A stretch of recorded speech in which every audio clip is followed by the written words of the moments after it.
All right, so let's talk about chlorine. Okay. Chlorine is a disinfectant that we use in swimming pools. First of all, if you have a salt pool, you won't be interested in this show because you don't care about chlorine. Wrong. You're still a chlorine pool. All this still applies to you.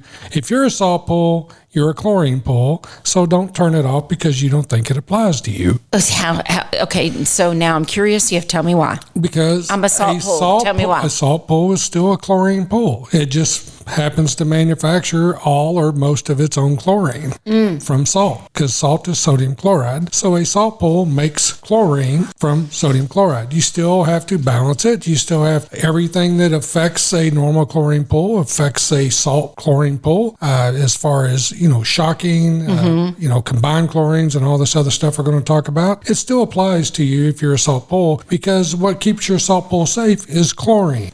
So don't go anywhere, friends.